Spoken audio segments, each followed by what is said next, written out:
On Ukraine, does the Zelensky letter, which includes an apology and various commitments to peace, which were praised by Mr. Witkoff at the White House today, does that letter meet the standard to the Secretary that these talks can proceed? And will the Secretary be attending the talks that are now contemplated next week in Saudi Arabia? And if you could give us any reaction to the Russian attack on a hotel today, where American aid workers did escape, but at least 4 people that we know of were killed. Right. If I could just also throw in. All right, a third one. Does the letter of apology solve some of the issues to the extent that the Secretary believes intelligence and the weapons pipeline and intelligence sharing could be restored? Well, that's a road a bit too far. We will not discuss issues of intelligence or diplomatic agreements or the sharing of information. That I will not discuss. But from the start, after the Friday situation with President Zelensky, and Secretary Rubio was in the room, it was a surprise that his behavior took a turn, and in the Oval Office. And it was clear, as the president had stated publicly, that he was not ready for peace, that there was one thing that he should not do, and that was, damage the nature of what was transpiring there, because we want to help him. We want to help Ukraine. We have been the biggest supporters of Ukraine in this conflict than anyone else in the world. We have made it very clear from the start how we feel about this situation. But even after that, even that same night and continuing on, there was an open door that he wasn't ready for peace. If he becomes ready for peace, he can come back to the table.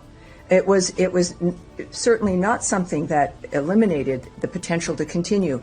But what it did do was highlight, and clearly with the follow-up message from President Zelensky, there was an awareness that, as he said, it did not go as planned, right? It was not a situation that was good or helpful, and as I'm paraphrasing here, and clearly indicated that he was ready to come back. I have not spoken in the last few hours with the Secretary, but I do know that his posture has been the same, is that we have a goal, and we see what's happening. We want to make sure that certainly the President understood what was happening, that this door was still unlocked, that he could return as we were looking at the nature of what was transpiring in Ukraine, that it's a stalemate. The Secretary has called it a meat grinder. Hundreds of thousands of people dead, and the carnage not stopping.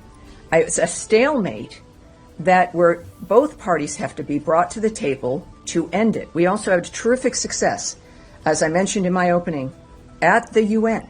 The first time since the beginning of this conflict, a 3-paragraph statement about ending the conflict passed without opposition in the Security Council, which is a statement from those members, but also from the UN in general. It appears with that note that President Zelensky understands what's at stake, that we are here to help him, that there is one person who can bring those parties to the table, and it is President Donald Trump. The Secretary has understood that from the beginning. This is a united understanding that this has got to end, and these are men who understand what America can do to help that come to an end.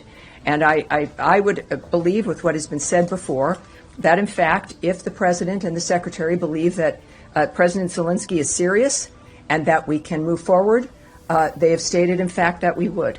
So we look forward to that. And Saudi Arabia? What about Saudi Arabia?